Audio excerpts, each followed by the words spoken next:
destacar aqui o tema: o Espírito Santo habita em nós. Então é importante que possamos compreender isso para entender os propósitos de Deus na vida do seu povo e também na vida da igreja, sua noiva, nos dias de hoje. Quando olhamos para o profeta Ageu, esse pequeno livro de 2 capítulos, nós então vamos olhar e entender que essa situação está acontecendo pós-exílio, né?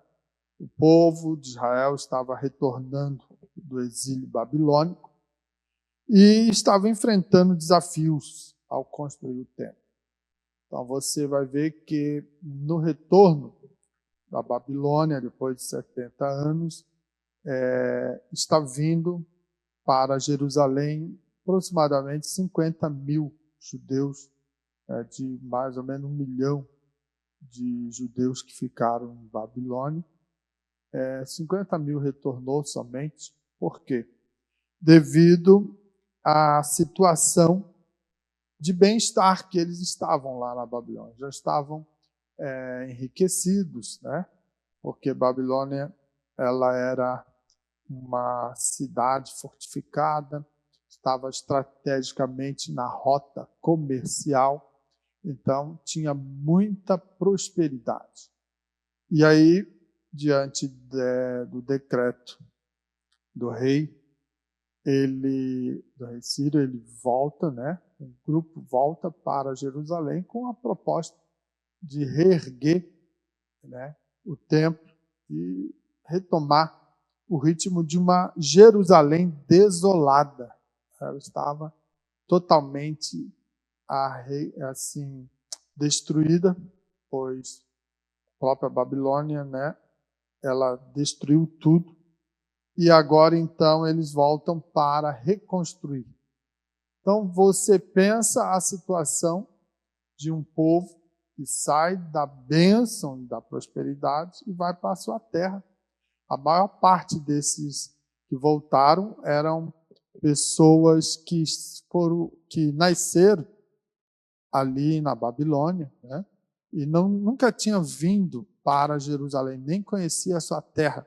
Só tinha a saudade, o desejo, e segundo, o costume do judeu de passar para os filhos, né, aquela forma de contar a história, né, gravar no coração deles todo o processo, né, histórico, sua cultura, né, e tudo aquilo que diz a respeito ao seu povo judeu. Então, eles vieram para ali para poder restaurar, reconstruir. E chegando lá, então, identificar uma Jerusalém arrebentada, né, com escassez, miseravelmente, né, o povo que ali ainda restava estava totalmente desolado, e isso vem trazer uma série de frustrações, e aonde então Deus entra para restaurar, para motivar o seu povo, para mostrar que Ele é Deus e que está no controle. Então, veja, eles estavam desanimados, porque estavam começando a construir o templo, e o templo ficou parado aproximadamente 14 a 17 anos, sem a construção devido à escassez, né? E o povo, no capítulo 1, você vai ver que estavam cada um tentando sobreviver, se organizar, buscando a se desenvolver prosperamente, e abandonaram simplesmente a proposta de construir o templo. O próprio Dário, depois de Ciro, ele vem cortar os subsídios, né, financeiros que era dado para ajuda na construção. Então, Dário corta, e aí isso tudo gera um caos. E dentro dessa situação, eles olhavam para o templo, provavelmente de uma forma mais simples, não tão suntuosa como estava, né, como o primeiro templo, onde Salomão construiu, onde teve todo um momento de glória do reinado. E agora, então, eles olham para aquele novo templo, segundo, e começam a fazer comparações e vendo que a glória parece ser menor. Isso é natural, quando a gente tem algo muito bom e, de repente, a gente tem que se submeter a algo mais inferior, a gente não tem como não fazer comparação. Isso já faz parte do nosso sistema. O ser humano é assim, e ele vai sempre observar as limitações daquilo que ele está na mão e vai dizer, aquele outro era melhor, aquele outro bem era mais agradável. Então, veja que o povo, eles estavam olhando tudo isso e ficavam desolados. Você vai ver essa passagem no verso 3, quando diz, quem há entre vós que, tendo ficado, viu esta casa na sua primeira glória. E como a vedes agora, não é esta como nada em vossos olhos comparada com aquela? Então, veja, o profeta está levantando esse questionamento. Por quê? Porque Deus ele está mostrando para o seu povo que verdadeiramente eles deveriam ter ânimo, esforço para construir a casa, o templo de Deus. Então, aqui no capítulo 2, ele vai discorrer várias coisas para apontar que verdadeiramente Deus, ele está no meio do seu povo, Deus ele é fiel, e Deus ele vai estar caminhando junto para os enfrentamentos. Mesmo que, muitas das vezes, você passa por luta, por aflições, e alguém diz, mas você é filho de Deus, você é a noiva do Cordeiro, tudo coisa boa, né? Você é parte do povo mais feliz da terra. Aí você olha, falta o sapato, às vezes falta o alimento, falta o básico, e parece que não fecha. Parece que há alguma coisa errada. Mas nós não podemos simplesmente privar o controle, a glória, a soberania de Deus, basicamente olhando aquilo que nos limita, aquilo que muitas das vezes nos prende e nos trava a possibilidade de ver as benesses de Deus acontecendo diariamente na nossa vida. O provisionamento de Deus. Então, Israel estava passando por esse processo desanimado, frustrado. Ainda no capítulo 1, você vai ver, vocês têm o salário que vocês estão recebendo está num sactel furado, ou seja, não rende, não cresce, não prospera. O orvalho cessou, a chuva, acabou. Ou seja, Deus está tratando. Porque abandonaram o propósito de terem voltado para Jerusalém, para reerguer o templo. Deus sempre habitou no templo, Deus sempre esteve presente no meio do seu povo, e a bênção sempre esteve lá. Mas agora estavam frustrados porque não conseguiam alavancar os ideais e os propósitos de uma Jerusalém outrora poderosa, que era centro da adoração. Então, tudo isso é o contexto, o cenário que esse povo está enfrentando. E aí, de repente, nós vamos então ver Deus levantando Ageu para enviar a mensagem, assegurando ao povo que a glória futura desse novo templo seria ainda maior e que ele, Deus, estaria com eles. Veja, isso mostra o quê? Deus no controle, Deus na causa, ele traz paz e prosperidade.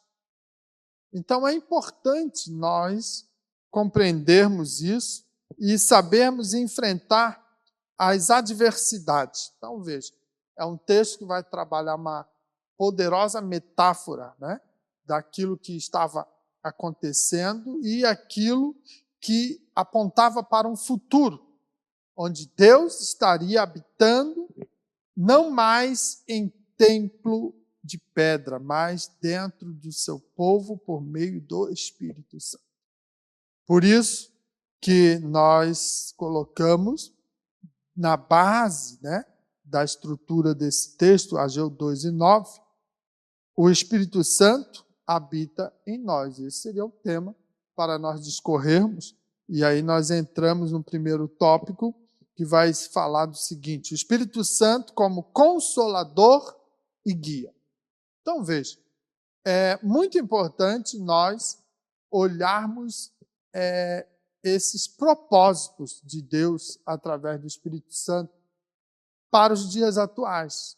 Quando você abre Ageu 2, 4 e 5, você vai ver o seguinte: Deus exortando, tá?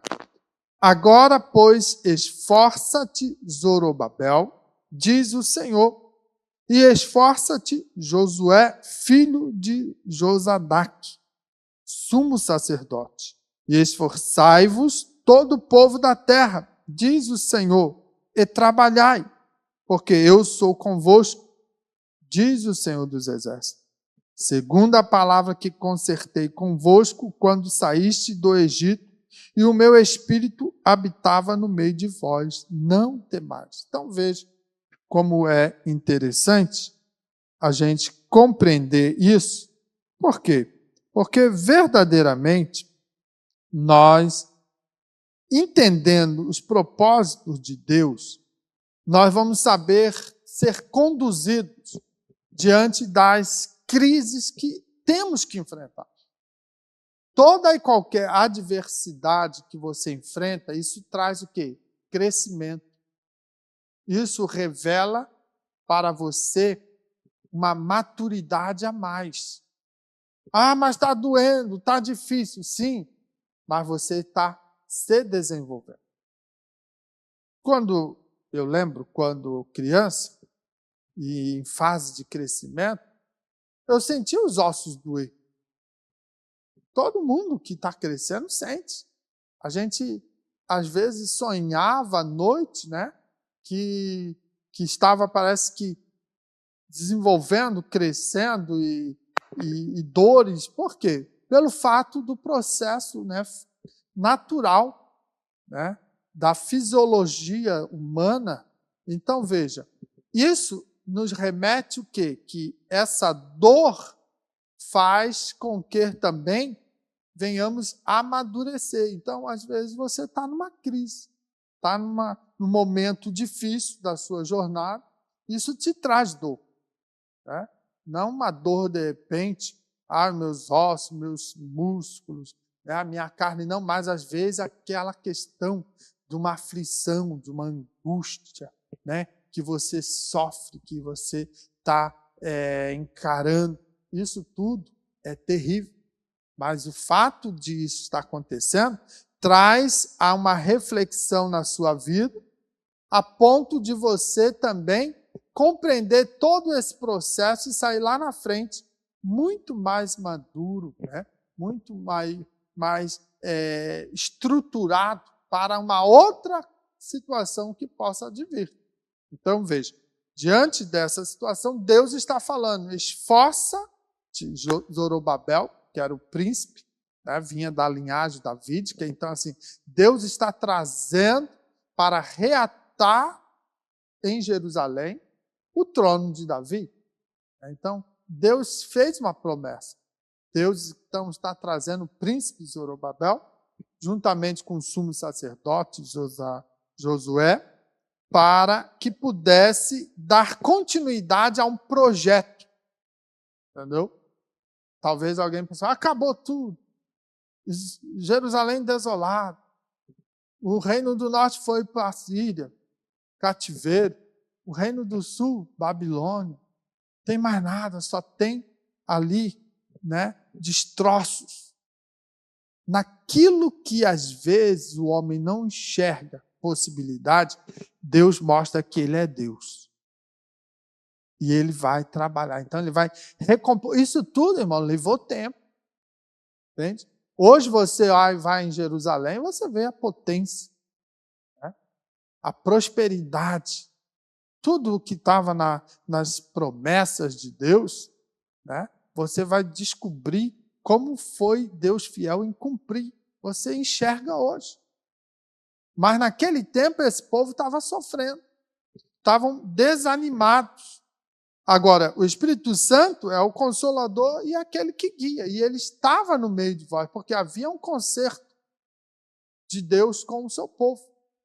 João 14, 16 a 17, você vai ver também João escrevendo, quando Jesus fala, e eu rogarei ao Pai, e ele vos dará outro Consolador, para que fique convosco para sempre, o Espírito de verdade que o mundo não pode receber, porque não o vê nem o conhece, mas vós o conheceis, porque habita convosco e estará em vós. Olha só. Jesus reconectando a esperança na possibilidade da sua ausência, clamando ao Pai, envia o Consolador, para que continue a promessa estabelecida para esse povo. Agora, o meu povo, a minha noiva, a minha igreja, precisa conhecer o Consolador, que vai estar atuando, vai estar habitando, vai estar entranhado no ser deles. Então, Jesus roga ao Pai. Você vai ver Romanos, Paulo falar o seguinte, porque todos os que são guiados pelo Espírito de Deus, esses são filhos de Deus. Então, olha como é interessante quando a gente começa a fazer a conexão bíblica, né, das promessas de Deus, que traz para nós a oportunidade. Então, o crente que lê, o crente que estuda a palavra, ele vai ter sempre essa palavra viva, movimentando, dando dinâmica no seu ser. Ele não vai ver crise, não vai ver problema, não vai ver nenhuma dificuldade. Ele vai ver assim, Jesus está comigo. O Senhor me consola. É Ele que me fortalece. Ele vai pelejando, vai lutando a minha guerra e eu vou conquistando vitória pelo poder do seu nome. É muito gostoso quando a gente encontra esse tipo de crente, que entendeu o propósito de Deus. Porque o Espírito Santo, ele é o consolador, ele é o guia. É ele que cuida, é ele que está trabalhando.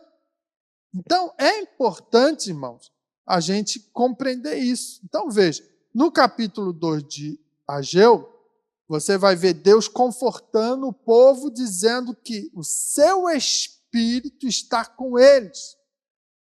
Mas eles estavam na crise, sem dinheiro, provavelmente uma inflação terrível, escassez, não conseguindo sobreviver direito. E aí Deus vai falar, o meu Espírito está com vocês. Assim como foi o processo de libertação lá do Egito, eu aqui estou também. Eu vou restaurar Jerusalém. Eu vou restaurar o meu povo. Há uma promessa. Entende?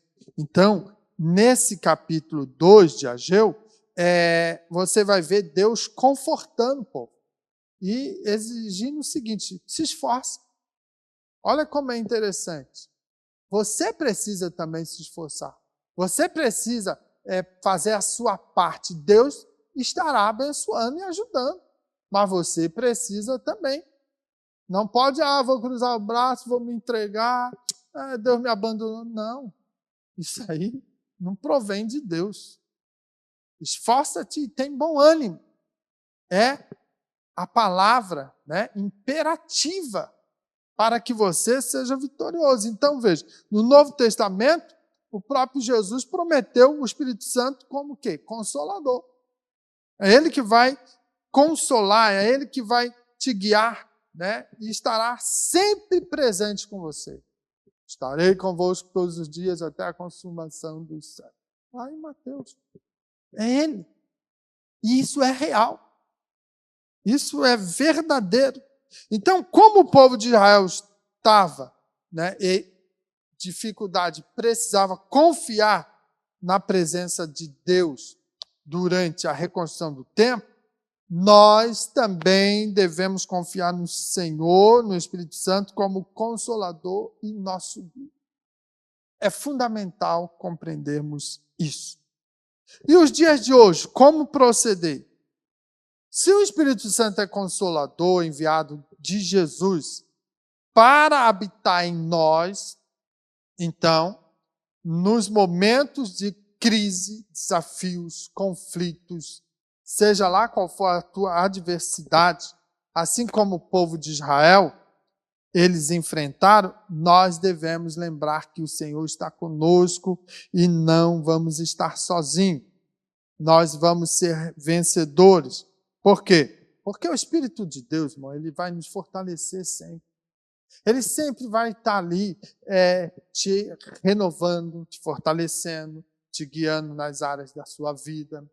Se você cria o hábito de buscar a presença de Deus e trazer mais pertinho de você a presença do Senhor, então ele vai te capacitar, vai te fortalecer, ele vai te agraciar, com a sua glória, com a sua bênção. E aí você vai realizar obras tremendas, motivadas pelo poder do Espírito de Deus. Isso é fundamental. Dentro dessa compreensão do texto, nós passamos então agora a entender quando ele diz: a glória desta última casa será maior do que a da primeira, diz o Senhor dos Exércitos. Então, ele começa a revelar algo que nos dias de hoje a gente pode ampliar nossa compreensão em relação àquele tempo. Nós hoje conhecemos a ação do Espírito Santo. Já falamos que ele é consolador, que ele é guia, que ele foi solicitado por Jesus a Deus, Pai, para que o enviasse. Agora nós vamos compreender quando o Senhor revela esse Espírito Santo como aquele que habita em nós.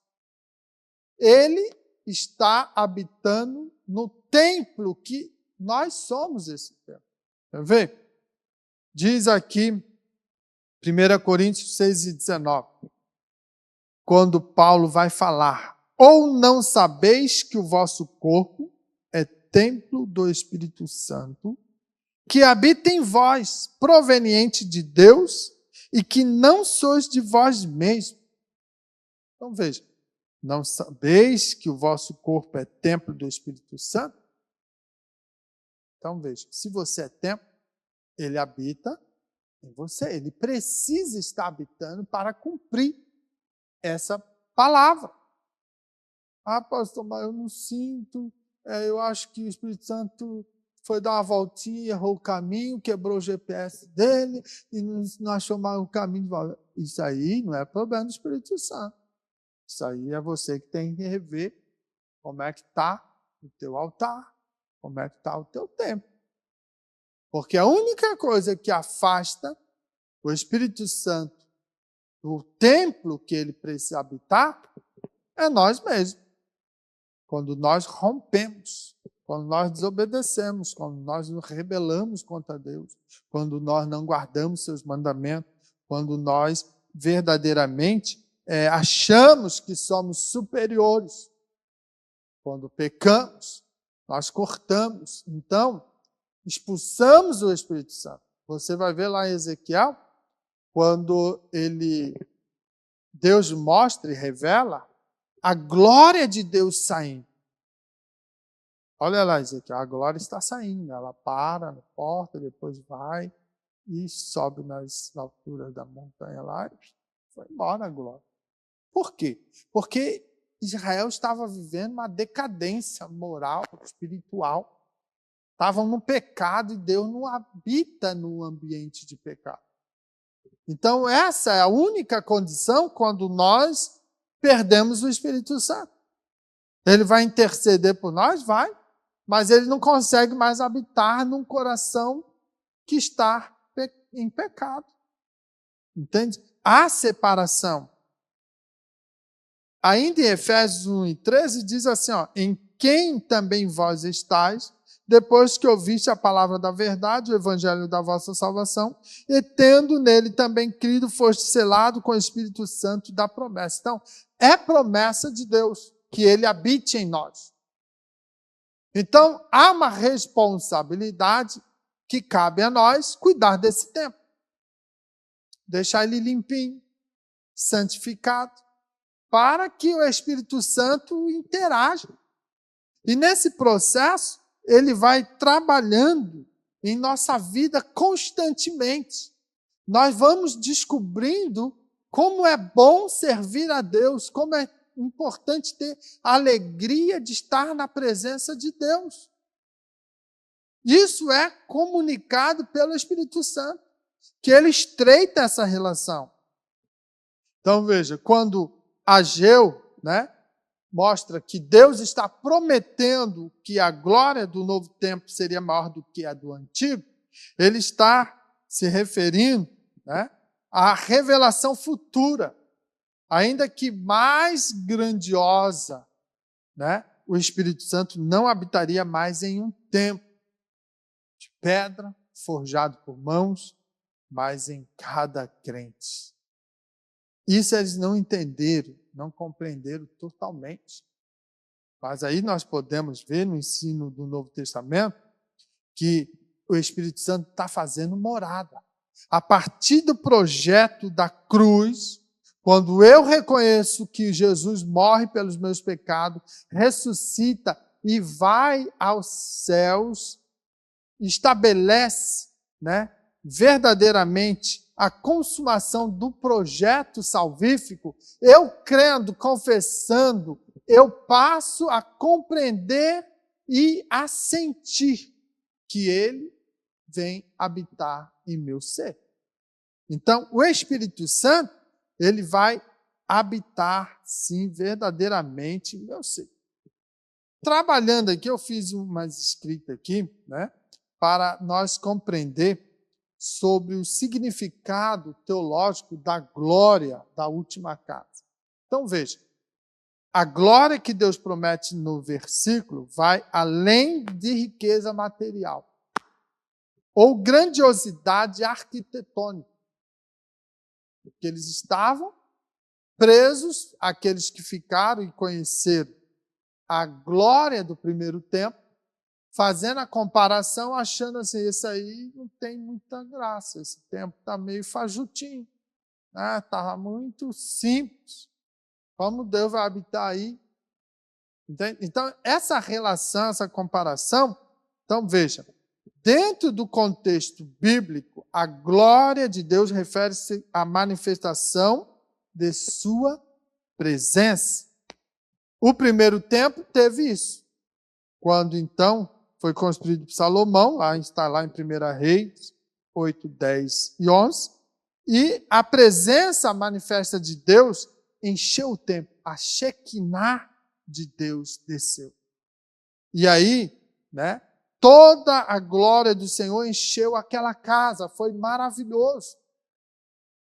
Foi algo grandioso para aquele tempo. Então veja, quando em Ageu 2:9, ele vai falar que a glória da última casa será maior, não quer dizer que vai cumprir apenas em termos de um edifício físico, numa construção física, num templo suntuoso, viu? Mas era importante entender a simbologia de algo maior que viria. Então, Deus está falando assim, algo futuro. Muitas das vezes, há na Bíblia situações que nos remetem a algo futuro e nós não compreendemos. Nós, às vezes, achamos que é para aquele tempo. Uma questão que você vai ler nos textos bíblicos, quando o próprio Paulo esperava Jesus para aquele tempo dele, para a geração dele. E Jesus não veio na geração de Paulo. Hoje, nós estamos no limiar do arrebatamento da igreja. Estamos observando os sinais, os acontecimentos no mundo globalizado que aponta que Jesus está voltando. Isso pode estar dentro de um período de tempo de 10 a 15 anos. Talvez alguns aqui partirão antes, mas talvez muitos aqui vão estar presenciando esse grande acontecimento da vinda de Jesus. E, de preferência, não só presenciando, mas subindo com ele. Porque se quiser ficar aqui olhando, misericórdia. Vamos subir com ele. Essa é a esperança, a expectativa da grande promessa. Então, veja, quando que essa profecia acontece?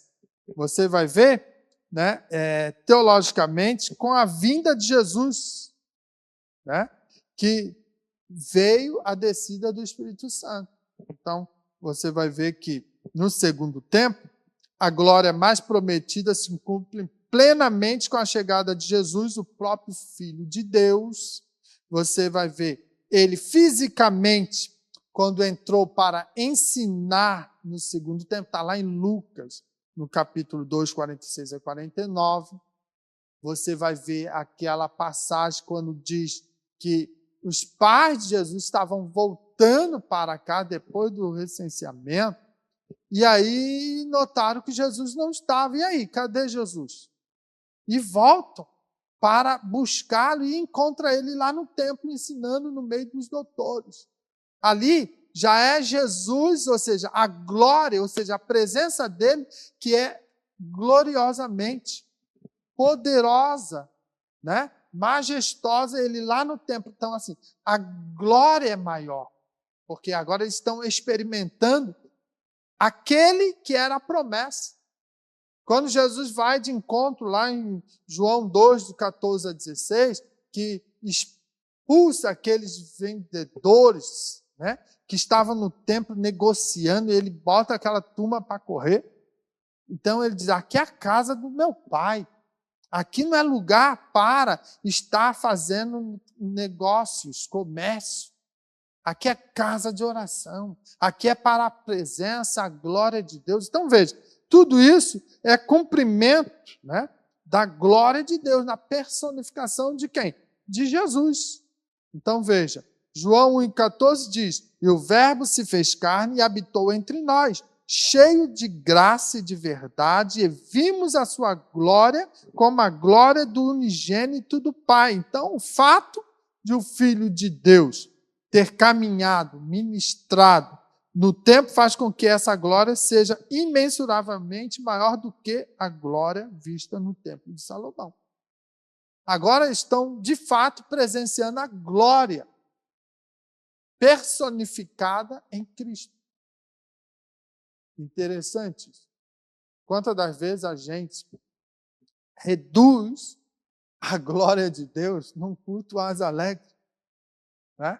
Avivado, a gente é pentecostal. Então, o que acontece? Nossos cultos, eles desenvolvem-se na sua liturgia a ponto de chegar ao clímax, de repente, de sermos batizados com o Espírito Santo, de sentirmos a presença de Deus e extravasar a emoção, né? Adorando e exaltando o nome do Senhor. E aí nós saímos depois e vamos dizer, a glória de Deus desceu. Mas isso aí não traduz a glória de Deus na sua totalidade. São frações da presença de Deus suficiente para nos alcançar, motivando, renovando, fortalecendo, sustentando para enfrentamentos. Se animamos mais quando nós estamos no ambiente, a gente fica ousados. Mas ali não representa os 100% da glória, jamais, ninguém consegue, nessa estrutura, né, suportar a glória de Deus. Você vai lá em Isaías 6, quando ele está ali naquele ambiente, e a glória de Deus, ela vem se manifestando, ele fala, ó Deus, eu estou morrendo, eu não vou suportar, minha carne treme, eu estou sentindo, né, que vou perecer. Entende? Então, veja, a carnalidade do ser humano, né, nessa natureza pecaminosa, ela não consegue experimentar a glória do Senhor. Ela vai ter, sim, muitas das vezes, frações da manifestação de Deus que é possível nós suportar. Então, veja, essa condição onde a presença de Deus está sendo representada simbolicamente pela Arca da Aliança e a nuvem da glória, Jesus é a manifestação. Então, no primeiro tempo tinha essa representação simbólica. Agora, no segundo tempo, ele é a glória. Ele é a manifestação completa da presença de Deus para com o seu povo. Então, é o fato de nós termos contemplado que verdadeiramente aquilo que Ageu 2:9 fala, houve o acontecimento quando Jesus veio nessa terra. Quando ele entrou no templo, quando ele vai a Jerusalém, né, em cima ali do jumentinho, que vai descendo, vão lançando as palmas, tudo aquilo ali vai representando a glória de Deus, o poder dele. É ele o Messias, é ele o Senhor que foi profetizado, que está chegando, que está entrando. Então, isso é maravilhoso.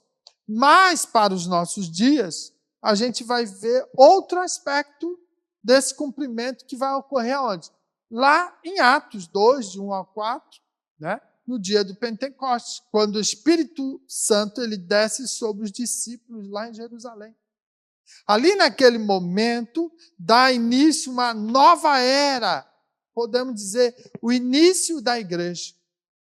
Os primeiros passos da igreja agora está sendo colocado em prática.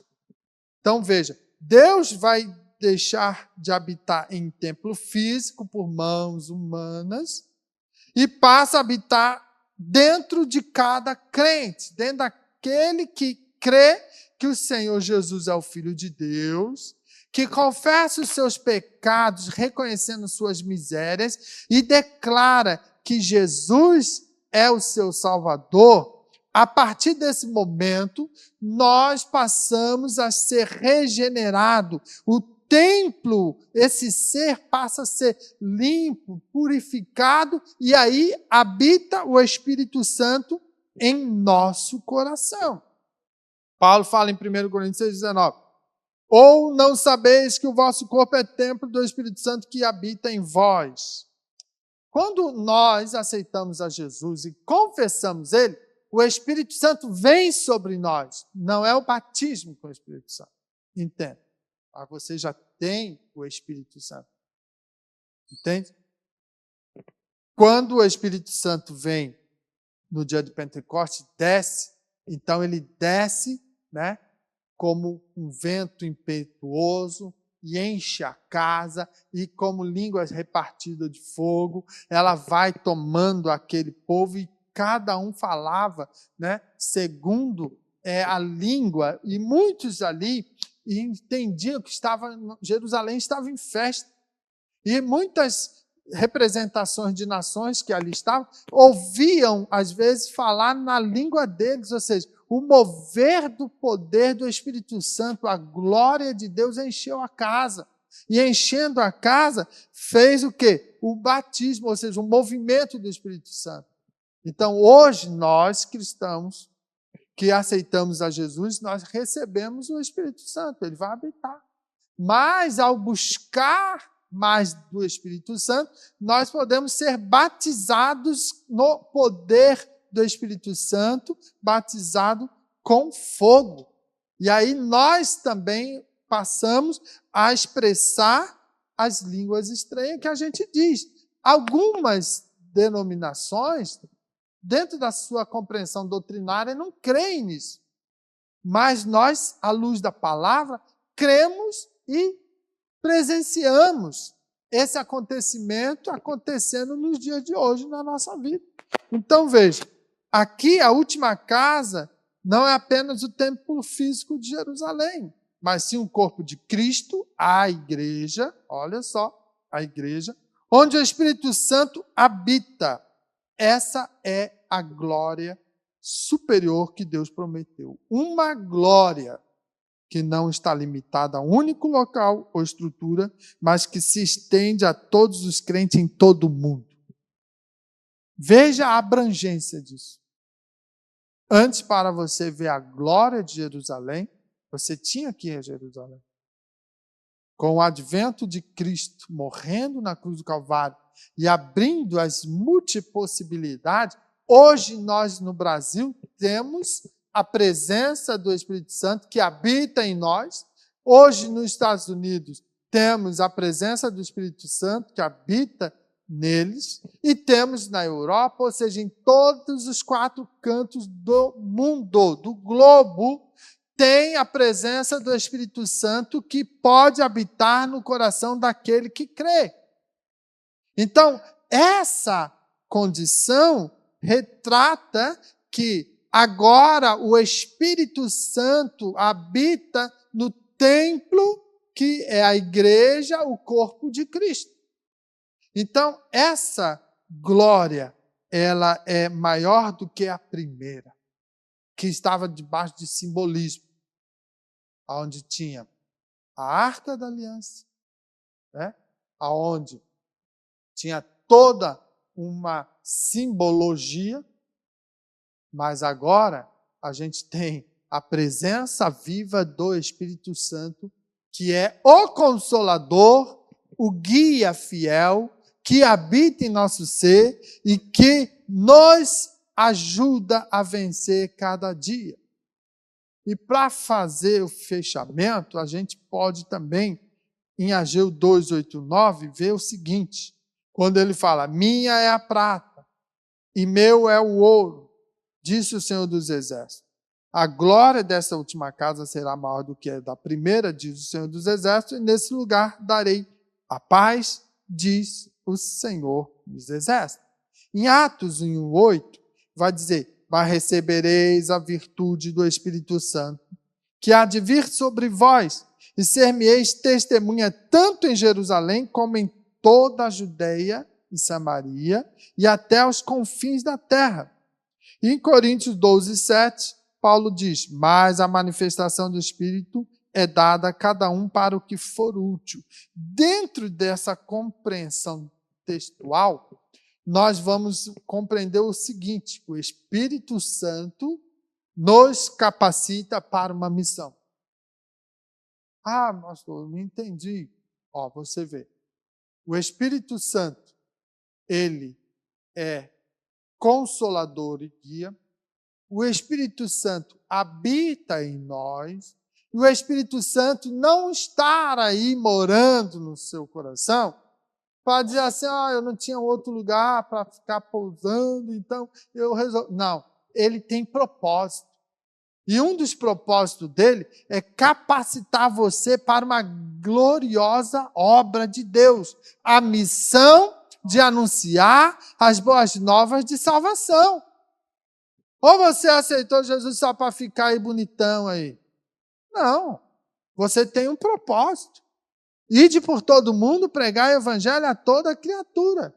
Quem crê e for batizado, diz o texto, será salvo. Então veja, há um propósito de você pregar, anunciar, a pessoa crer, você batizá-la e essa pessoa ter a garantia da sua salvação.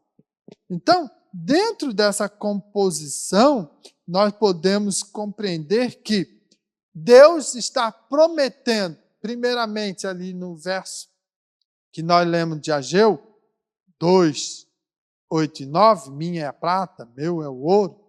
Deus está aqui fazendo uma promessa ao seu povo. Lembra que quando nós iniciamos, a gente contextualizou o cenário que aquele povo está enfrentando?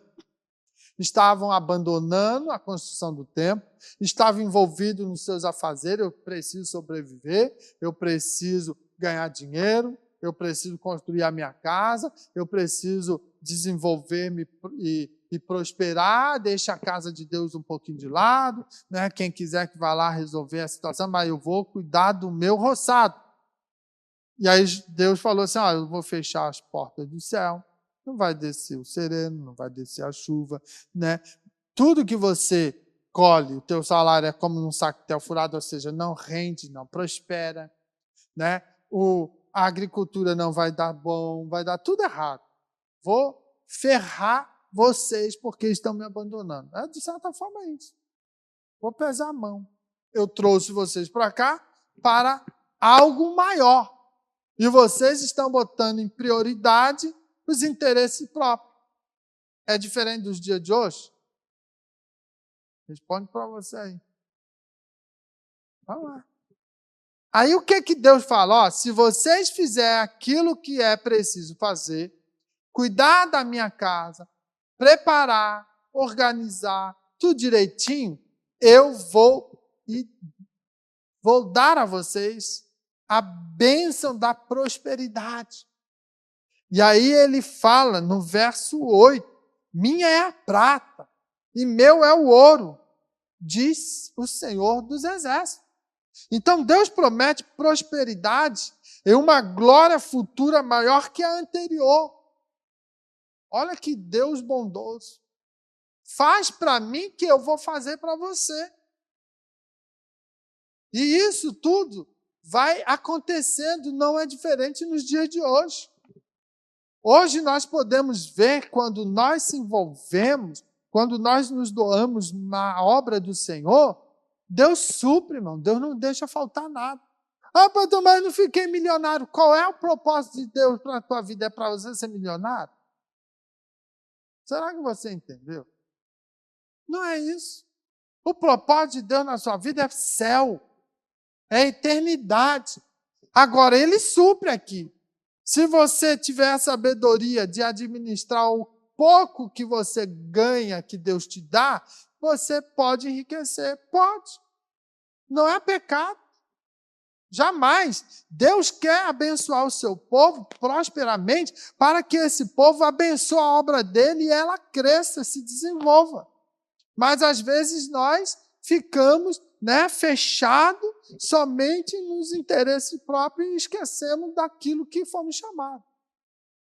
Então, o Espírito Santo que habita em nós, ele tem um propósito, é para capacitar, para nos colocar diante da missão.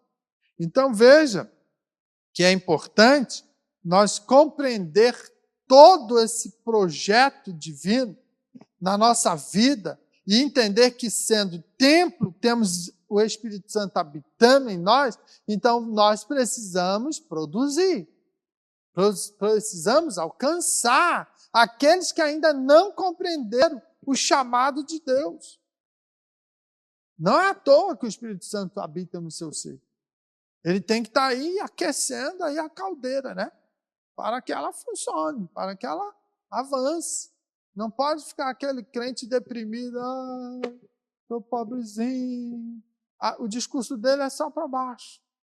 Não consegue nadar, irmão, eu não consigo, eu não posso, sabe, Eu sou pobrezinho miserável, sou um pecador. Jesus já não perdoou o seu pecado, Jesus já não te restaurou, entendeu? Muda a página, vira essa tua história e seja motivado. Por quê? Porque há uma chama que queima no teu ser, que é a pessoa do Espírito Santo, fogo consumidor.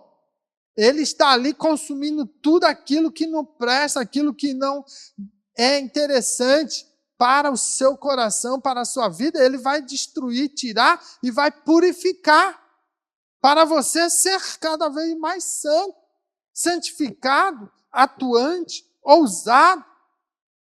Então, veja, quando ele, o Espírito Santo, que habitava no meio do povo, porque isso era promessa desde lá do Egito, Deus falou, eu vou estar com vocês.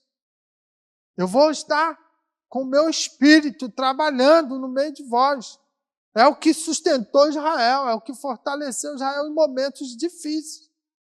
Então, o mesmo Espírito que estava com o povo de Israel Ele também nos capacita a cumprir a missão de Deus, que Ele nos chamou para uma grande causa. Então, assim, não dá para ficar o crente mediano. O crente tem que ter paixão pela obra, pela chamada. Ele tem que ter desejo de anunciar, de levar as boas novas. Ele tem que cumprir o ID. Entende? Então, é fundamental que nós possamos entender esse processo.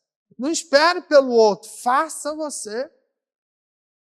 Busque a presença de Deus, enche-se da presença dele e você vai ser, né, como uma dinamite que estoura e vai alcançando tudo que pode, pelo poder da glória de Deus na sua vida. Então, isso é importante. Ele só não nos consola, ele habita em nós. Ele também vai nos capacitar para essa missão de pregar o evangelho e servir ao próximo. Ele vai nos dar dons espirituais para edificar a igreja, para alcançar os perdidos. Irmãos, isso é fundamental. Nós temos que pedir dons, e dons não só os carismas, né? Ah, agora eu vou revelar, agora eu vou... Não, tem variedade de dons. E nessa variedade, ele vai te capacitando. Tem gente que ele é muito bom em ganhar almas. Outro já é muito bom em discipular. Outro já vai fazer um trabalho assistencial fantástico.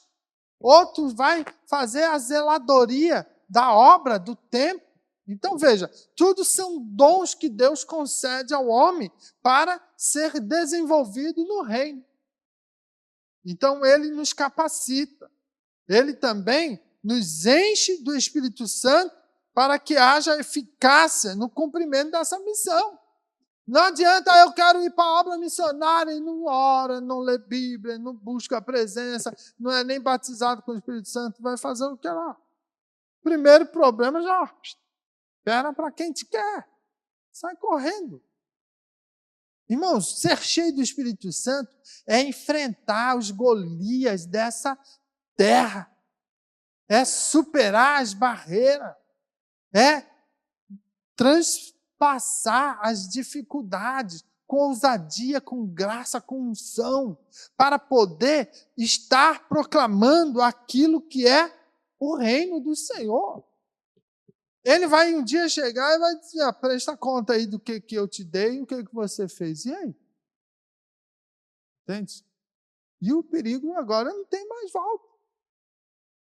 Perigo de você não ter o que oferecer ou apresentar. E aí? Será que vai ser servo bom e fiel? Ou vai ser, vai para lá, porque você não foi nem capaz de colocar no banco para que tivesse uns jurinhos, né? Que da parábola dos talentos. O camarada tinha medo, não, senhor, eu sei que tu é sério, e tu tira de onde tem, não tem. Olha, eu fiquei com medo, enterrei. Não enterra teu talento. O Espírito Santo está habitando no seu ser para capacitar você. Você tem um projeto de Deus estabelecido, que é uma grande missão. Então, se é para cantar, cante. Se é para pregar, pregue. Se é para evangelizar, evangelize. Se é para alcançar o necessitado, alcance. Não pode ficar parado. Não pode, eu sou só membro do banco. Membro do banco é cola, irmão. É prego, é parafuso. Isso faz parte do banco. Você só senta no banco. Você é templo do Espírito Santo. Então você precisa estar cheio do Espírito Santo, porque ele habita em você. O Espírito Santo não é uma força, não é uma energia. É a pessoa da terceira trindade, da trindade, né? Ele é a terceira pessoa que está cumprindo um propósito. Primeiro Deus se revelou, depois Jesus se apresentou, agora o Espírito Santo habitou em nosso ser para cumprir o projeto glorioso do Senhor. Então nós estamos sendo agraciados porque estamos nas fileiras dos fiéis, né, desse exército de Deus, para fazer uma grande obra. não pode se perder, não pode, vou tirar o meu foco, né? Vou tirar umas férias agora. Não, nós não temos nem tempo para tirar uma férias na questão espiritual, na vivência desse reino. Nós temos que, em todo tempo e fora de tempo, falar que Deus é bom, que Jesus é maravilhoso, que o Espírito Santo é consolador. Em todo tempo. Nós precisamos compreender que temos que ser fiéis ao chamado de ser templo vivo do Espírito Santo e cumprir a sua missão de pregar o Evangelho, as boas novas de salvação. Se nós parar, se nós desmerecer o que Ele fez por nós simplesmente vamos ouvir, né? Não vos conheço, apartai-vos de mim para o fogo eterno. Olha só que triste. Depois de tanto lutar, no final da carreira, como Paulo fala, eu combati o bom combate, terminei a carreira, guardei a fé. Olha só que interessante, ele conseguiu o objetivo e o propósito dele. Aí nós chegando lá, em vez de dizer dessa forma, aí ele vai dizer, eu nem te conheço, rapaz, sai para lá. Pode ir embora, o teu caminho é aquele ali, ó. Desce ali a ladeira e vai lá no caldeirão. É lá que você vai ficar. Que triste. 30, 40, 50 anos dentro da igreja, achando que está fazendo a obra do Senhor, mas está longe de Deus. Entende?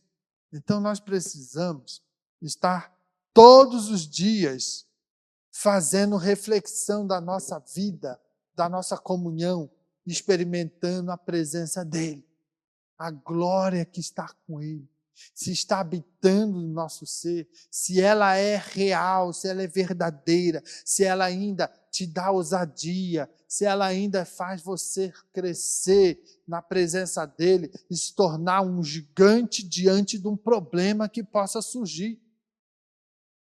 Se você ainda entende que Ele é o teu general de guerra, é Ele que te alia para a grande batalha, é Ele que te sustenta, que te fortalece. Então, somente se nós estivermos verdadeiramente com o Espírito Santo habitando, consolando, guiando e capacitando para essa grande obra. Então, o fogo não pode se apagar do altar. Esse fogo que aquece, ele vem do Espírito Santo na nossa vida, é que nos gera paixão, paixão pela obra, paixão por almas, paixão pelas necessidades do próximo, paixão de falar que Jesus é bom, maravilhoso, que salva, que batiza com o Espírito Santo e que vai levar todo aquele que crê para o céu.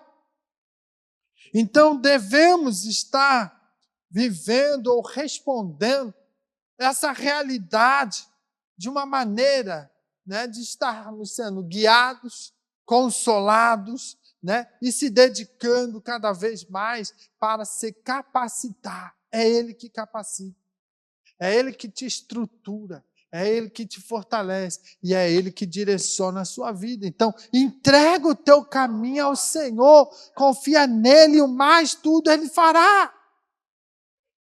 Por que se trancar, fazer ressalvas? Muitas das vezes, hoje não, né? Não dá, as ressalvas vai vindo, surgindo justificativa para fazer aquilo que Deus te deu, que Deus capacitou, que Deus te chamou. Então deixa o Espírito Santo, que habita em vós, no templo do Espírito, no corpo, que é a igreja, Ele está ali sendo o coração propulsor desta obra. Jesus é a cabeça, mas o Espírito Santo é o motor que vai dando força, dinâmica, ousadia, graça, unção, autoridade, poder, Por isso tem crente que parece ser doido mesmo, fora da casinha, que ele vai lá e fala que Jesus é bom, ele vai lá e ora no meio da rua e abençoa, ele não quer saber quem é que está querendo impedir, ele vai lá e diz que Jesus é maravilhoso. Nós precisamos nos revestir e entender que a promessa da glória da última casa aconteceu com a vinda de Cristo e habita hoje na pessoa do Espírito Santo na nossa vida. Então, se a glória está aí, você tem que se reanimar, se fortalecer, se sustentar na presença dele, para que a glória de Deus venha refugir e brilhar e muitas vidas sejam alcançadas através do teu testemunho, da tua trajetória e daquilo que Deus contemplou para você. Fique em pé, nós vamos orar, agradecendo a Deus por essa noite tão especial que o Senhor nos deu. E que você possa, na semana que vem, novamente marcar um encontro, estar aqui conosco, para estudarmos mais uma porção da palavra de Deus.